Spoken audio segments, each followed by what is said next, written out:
Yo people, welcome back to another video. Now this time it's my WWE Night of Champions predictions mixed with some Smackdown Championship matches prediction, because instead of these clowns putting all the title matches at the Night of Champions pay-per-view, they put 3 matches on Smackdown before Night of Champions, and people like Io Sky don't even have a match, and she's not defended her title since WrestleMania 41. Anyways, let's start out with the Smackdown matches. First up, we have the Street Profits versus the Wyatt Six for the tag team titles, and I think this match will end in a DQ win for the Wyatt Six. I'm predicting that all the tag teams attack the Wyatt Six and just stop this match from happening or from carrying on. I think it's way too soon to put the belts on the Wyatt Six. They literally just came back. But there's no denying that they will probably be the next champions, probably at SummerSlam. And I hope that they do a triple threat tag team match or something more interesting to liven up this tag team division, instead of the same formula of matches that WWE likes to do, where we have A versus B, A versus C, and B versus C. Next is Zelina Vega versus Julia for the women's US title. Now this match has kind of been forced together because WWE has no idea how to book the women's division, let alone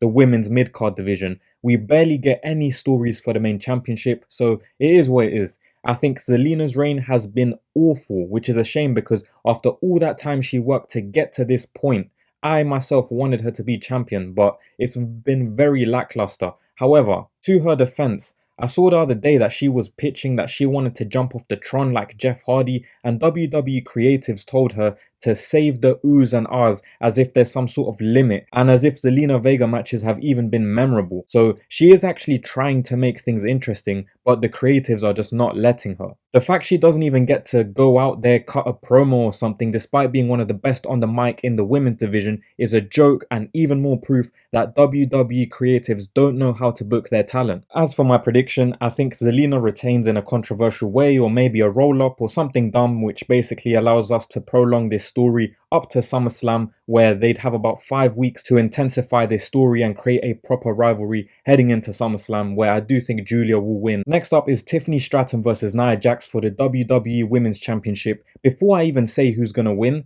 this match embodies the kind of problems within WWE. It's the same matches over and over. This is like the 3rd time this year we're seeing this match for the women's WWE Championship. It's the same with Zelina Vega and the whole Chelsea Green thing. It's the same with Jey Uso and Gunther and the WWE Tag Team belts on SmackDown. Like I mentioned earlier, they do this stupid A versus B, A versus C, A versus D, then B versus C, B versus D. It's the same 3 or 4 characters, and they get changed around. They change the formula as to who faces who. They try and sell it off as something new, but it's not. It's the same few people fighting each other. As for this match, I think they've made it a last women standing match so that Tiffany's win is more believable, but we best be seeing some of the craziest spots done in female wrestling. We need to be seeing moonsaults off the top rope, through a table, and much more. Now this match seems to be setting up some sort of Naomi cash-in opportunity so that they can tease you, but I don't think the Naomi cash-in will happen, and if she does do it, then she will probably be unsuccessful. And if they dare to make Naomi be the first female to unsuccessfully cash in this briefcase after all the good work that she's done this year, then Triple H, you might as well be called Triple K. I do think Naomi will probably attack both of these competitors during the match, but I think Tiffy will win it so that we never have to see this feud for the championship ever again. Anyways, let's move on to Night of Champions, the actual pay-per-view, and we know that AJ versus Dominic Mysterio has been postponed. I have a video down below in the description if you wish to go check that out as to how I think the Judgment Day will implode, with AJ Styles being a key character in this whole story. Now, the match that replaced it was Sami Zayn versus Karrion Kross. I personally don't care for this. I'm not one of these Karrion Kross people that defends him or that likes him. I've never even really liked Sami Zayn myself. I think he's got a cool finisher, cool entrance music, and that's about it really. I think if WWE are serious, then this should be a Sami Zayn win without a doubt. If Karrion Kross wins, then I'd like to see some sort of Sami Zayn heel turn, or he beats the shit out of Karrion Kross after he loses. He blames Karrion for all these recent L's that Sami Zayn has had because of the mind games and everything that Karrion has been doing. And if they make Sami lose with nothing else happening, and if he loses clean, then this whole thing is stupid. Next up is Rhea Ripley versus Raquel Rodriguez in a street fight, and I personally think Raquel will win this match. With Liv Morgan's injury, I think Raquel will be given a lot more time to flourish, and get a big push, which to be honest, she's deserved for a while. I think Roxanne Perez will ultimately cost Rhea the match. We know it's a street fight, which means no disqualifications. And I can see this feud continue heading into SummerSlam, the whole Raquel Rodriguez versus Rhea Ripley, because everyone obviously started saying that Rhea Ripley just gets whatever she wants. She gets all the title matches. So I guess this is kind of like a step down to prove those people wrong. I am one of those people myself, but this won't be fooling me anyways. But yeah, moving on, we have Jacob Fatu versus Solo Sakoa for the US title. Now, I personally thought they'd be saving this match for SummerSlam, and for me, this is kind of random that they're giving us the match now. I know it's got a lot of heat at the moment and it's buzzing, but I definitely just thought they would do this for SummerSlam, give us a nice like 6 to 7 week build up, and it is what it is. But I definitely do see Jimmy Uso and JC Cobb, whatever his name is, interfering, but Jacob Fatu will retain. That's what will happen in this match, and they will probably prolong this feud onto SummerSlam, and they might give us a different match type. Also, I'd keep an eye out on any potential new Bloodline members or the return of Tonga Loa or Tama Tonga. Next up is the Queen of the Ring final, and it's Jade Cargill versus Asuka, and I don't really like when a character that has been injured or been missing for a long amount of time just returns, gets a title chance immediately, and just wins everything so easily. That's not for me.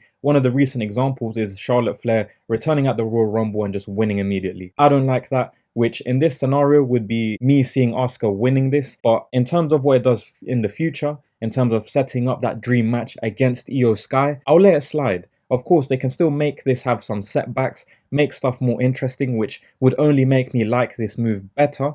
But there's no denying we have Jade Cargill. It's the most momentum that she's had in a while, and we could be seeing Jade Cargill versus Tiffany Stratton. I would prefer this match, if I'm being honest, and save Asuka versus Io Sky for a WrestleMania match. But at the end of the day, I think Jade Cargill, especially having just seen Monday Night Raw against Roxanne Perez, she's not quite there 100% in terms of in-ring. I think there's definitely better wrestlers, so I don't know if they'll pull the trigger with Jade right now or save her for WrestleMania next year, for example. But overall, I do think Asuka will win this and claim that Queen of the Ring title. The next two matches, in my opinion, are pretty straightforward, and we'll start off with the WWE Championship match, which is John Cena versus CM Punk. I think it's obvious that John Cena will win this. The company will need Cena as champion going into SummerSlam, whether that's for tickets, for merch, just for all-round sales. It has to be John Cena. This is his last SummerSlam as well, so it's a no-brainer financially and as a company what they're trying to do. I think Seth Rollins will probably cost CM Punk the match in some way, shape or form, whether that's him trying to cash in. If he does try to cash in, I don't think it will work. But overall, John Cena will win this match. Now this brings me to last but not least, King of the Ring final, Randy Orton versus Cody Rhodes.